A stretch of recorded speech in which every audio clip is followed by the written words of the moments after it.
Pada kesempatan ini kita akan pelajari tentang penilaian saham biasa. Dalam dunia bisnis atau ekonomi, kata saham tidaklah asing lagi bagi kebanyakan masyarakat. Investasi pada saham merupakan investasi yang mulai diminati oleh investor akhir-akhir ini. Nah, di sini kita akan mempelajari beberapa jenis saham. Yang pertama, saham biasa.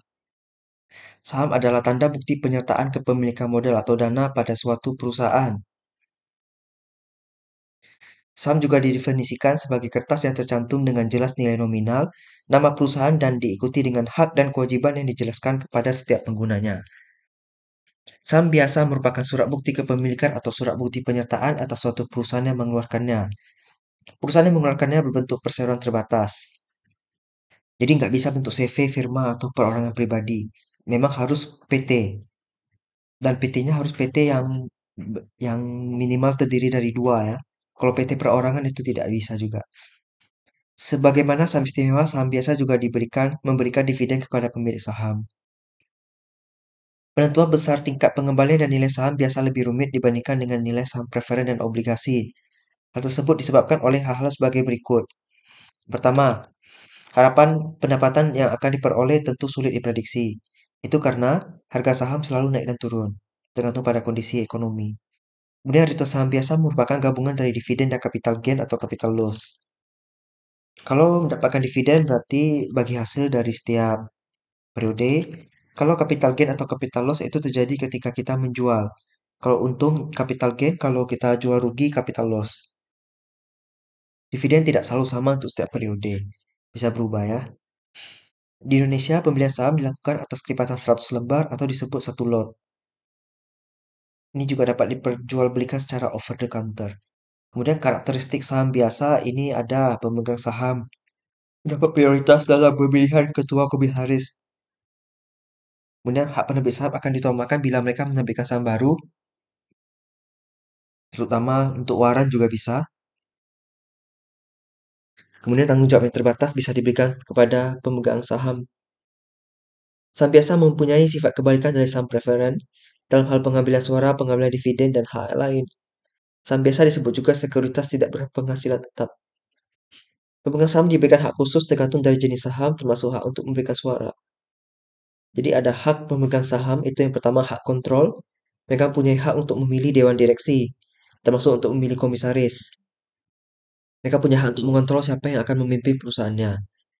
Dengan catatan, jumlah suara yang terkumpul untuk satu kandidat itu harus melebihi dari yang lainnya. Kalau misalnya kandidatnya hanya ada dua, berarti minimal 50% plus satu. Hak menerima pembagian keuntungan. Sebagai pemilik perusahaan, pemegang saham biasa berhak mendapatkan bagian dari keuntungan perusahaan.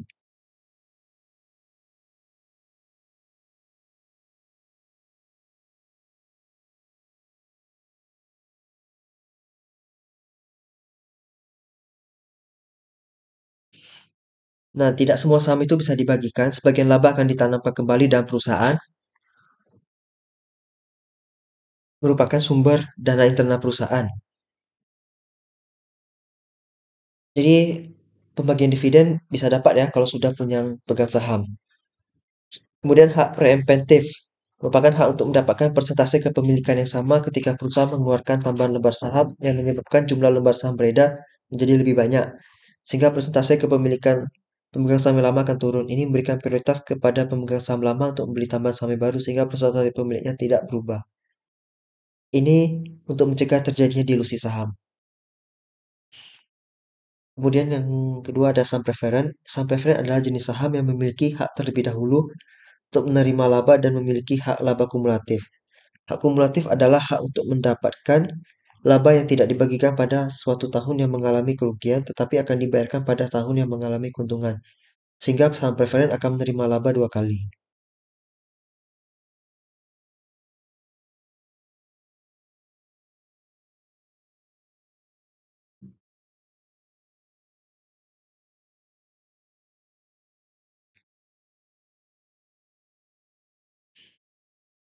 Saham preferen mempunyai sifat gabungan atau hybrid antara obligasi dan saham biasa. Dalam hal ini, saham preferen mempunyai hak prioritas, hak atas dividen yang tetap, dan hak terhadap aktiva jika terjadi likuidasi. Dia akan dapat duluan daripada saham biasa. Nah, karakteristiknya memiliki berbagai tingkat yang dapat diterbitkan dengan karakteristik yang berbeda. Tagihan terhadap aktiva dan pendapatan punya prioritas lebih tinggi dari saham biasa. Memiliki dividen kumulatif. Jika dividen belum dibayarkan dari periode sebelumnya, maka dapat dibayarkan pada periode berjalan. Memiliki konvertibilitas dapat ditukar menjadi saham biasa bila kesepakatan antara pemegang saham dan organisasi penerbit telah terbentuk. Kepemilikan dilepas oleh pemegang saham preferen. Ada hak suara, pembagian keuntungan dividen, hak terhadap aktiva jika dilikuidasi. Ini umum ya, ini juga sudah sering juga dibahas di mata kuliah sebelumnya. Jenis saham preferen. Convertible preferred stock. Ini berarti bisa ditukar menjadi saham biasa menggunakan rasio penukaran yang sudah ditentukan. Misalnya, kalau 1:2, artinya setiap memegang satu saham preferen, itu bisa mendapatkan 2 lembar saham biasa, itu maksudnya. Callable preferred stock. Ini saham preferen memberikan hak kepada perusahaan untuk mengeluarkan untuk pembeli kembali saham ini dari pemegang saham pada tanggal tertentu di masa mendatang dengan nilai yang tertentu. Ini bisa lebih tinggi dari nilai nominal sahamnya. Kemudian floating atau adjustable rate preferred stock. Ini di Amerika tahun 1982. Saham ini tidak membayar dividen dari sekuritas treasury bills ya. Treasury bill itu seperti obligasi negara juga. Treasury bill dianggap sebagai aktiva yang tidak mengandung risiko ya karena itu sifatnya adalah obligasi mirip ya. Dikeluarkan dengan suku bunga yang relatif stabil dari waktu ke waktu sehingga banyak digunakan sebagai proksi aktiva bebas risiko. Kalau di Indonesia, proksi bebas risiko itu menggunakan BI Rate.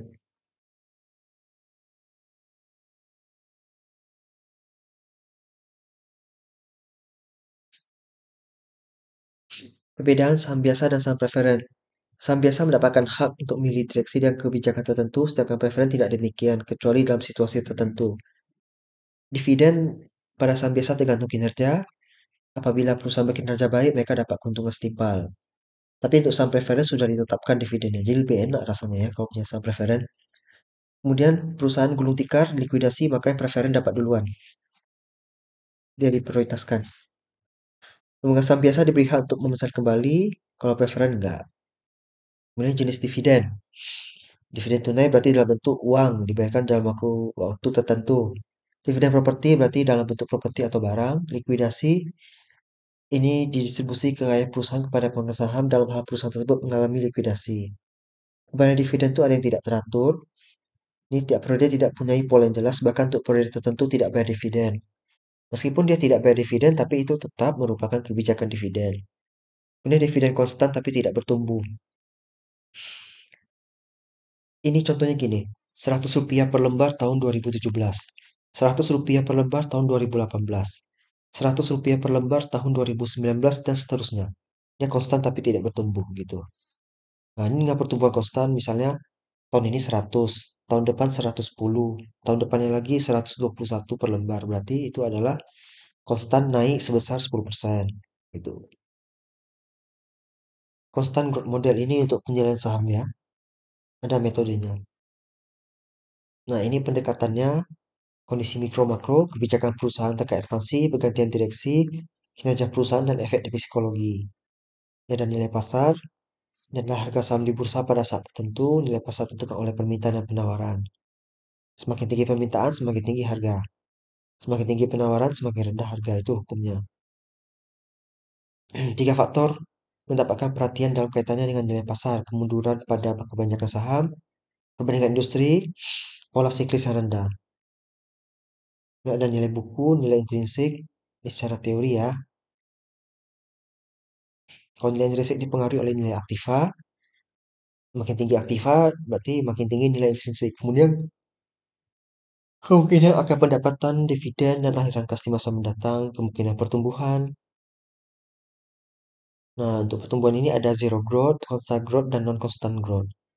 Kalau zero growth ini udah dipelajari di manajemen keuangan. Ini ada contohnya. Tinggal kita bagi P sama dengan D bagi KS. Inilah. Maka harga wajar sahamnya adalah Rp5.000. Ini juga 500 bagi 5.000, maka KS-nya adalah 10%. 10% itu berarti tingkat pengembalian diharapkan adalah 10% per tahun. Ini constant growth. Kita pakai dividen lalu kita kalikan dengan growth. Ini ada rumusnya langsung dipakai aja seperti ini. Contohnya ini 500, 8%, 16%. Berarti tinggal kita bagi 500 bagi 16% kurang 8% dapat 6.250. Maka harga wajar sahamnya adalah Rp6.250 per lembar. Ini non constant growth, perhitungannya agak sedikit lebih rumit. Dapat angkanya ini,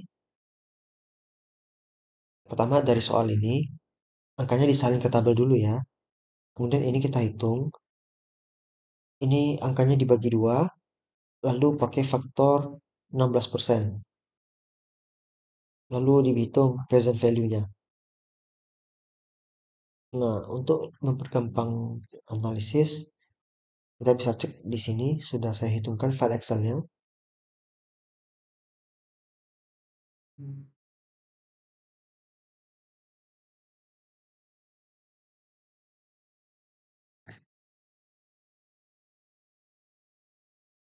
Ini ya, ini adalah dibagi 2 dari sini. Present value berarti 1 dibagi 1 tambah 16% pangkat 1, kedua pangkat 3. Ini kenapa seperti ini? Karena ini adalah rumus mencari present value. Ini kan nilai yang akan kita dapatkan di tahun depan. 2 tahun lagi dan 3 tahun lagi. Makanya dibuat jadi nilai sekarang. Baru ini dikali. Ini nilai present value-nya, ini faktornya, ini nilai present value-nya. Di total 1892,08. Nah, ini perhitungannya.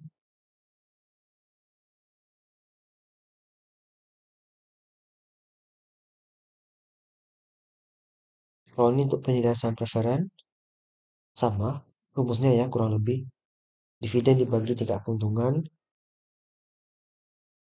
Nah, di sini ada tertulis harga 6.000. Dividennya 500. Berarti tingkat keuntungannya 8,33%. Kemudian, pada contoh di atas ketahui besarnya dividen dan tingkat pengembalian diharapkan. Maka besarnya nilai saham preferen dapat dihitung sebagai 500 bagi 0,0833 jadinya 6.000. Ya, ini dibalik soalnya. Nah, oke. Semoga materi tentang gambaran umum investasi, materi tentang penilaian saham biasa dapat dipahami dengan baik. Bila ada pertanyaan bisa didiskusikan secara offline ataupun melalui grup WA. Saya ucapkan terima kasih, semoga materinya dapat dipahami dengan baik.